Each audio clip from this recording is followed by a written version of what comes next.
आपण पाहत आहात लोकप्रवाह न्यूज। 24 तास प्रत्येक घडामोडीवर लोकप्रवाहाची नजर।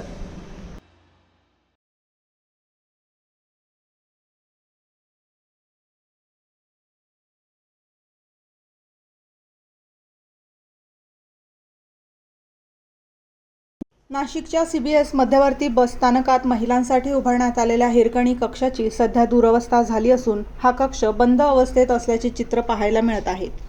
लहान बाळांसह प्रवास करणाऱ्या मातांना सार्वजनिक ठिकाणी कोणताही संकोच न बाळगता आपल्या बाळाला स्तनपान करता यावे यासाठी शासनाच्या माध्यमातून हिरकणी कक्षाची सुविधा उपलब्ध करून देण्यात आली आहे।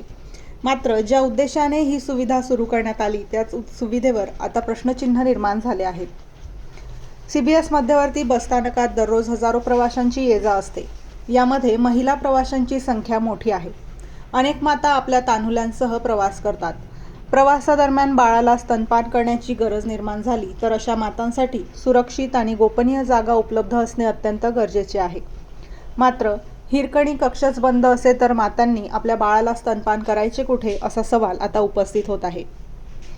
केवळ कक्ष उभारून त्यावर योजनेचे नाव लिहिणे पुरेसे नाही, त्या कक्षामध्ये आवश्यक सुविधा आहेत का, नियमित स्वच्छता केली जाते का, तसेच महिलांना सुरक्षित आणि गोपनीय वातावरण मिळते का याचीही प्रशासनाने नियमितपणे पाहणी करणे गरजेचे आहे। स्तनपान हे बाळाच्या आरोग्यासाठी अत्यंत महत्त्वाचे आहे, त्यामुळे सार्वजनिक ठिकाणी मातांना स्वतंत्र आणि सुरक्षित जागा उपलब्ध करून देणे ही केवळ सुविधा नसून आवश्यक बाब आहे। मात्र CBS मधील हिरकणी कक्षाची सध्याची अवस्था पाहता शासकीय योजना प्रत्यक्षात महिलांसाठी उपयोगी ठरत आहे की केवळ कागदावरच आहे असा प्रश्न नागरिकांकडून उपस्थित केला जात आहे। त्यामुळे CBS बसस्थानक प्रशासनाने या हिरकणी कक्षाची तातडीने पाहणी करून तो पुन्हा सुरू करावा, कक्षामध्ये आवश्यक सुविधा उपलब्ध करून द्याव्यात आणि नियमित स्वच्छता व देखभालीची व्यवस्था करावी अशी मागणी होत आहे। महिलांसाठी सुरू केलेली योजना जर महिलांच्याच उपयोगाची ठरत नसेल तर या योजनेचा नेमका उपयोग काय? CBS मधील हिरकणी कक्षाची दुरवस्था प्रशासनाच्या दुर्लक्षाकडे बोट दाखवणारी ठरत आहे।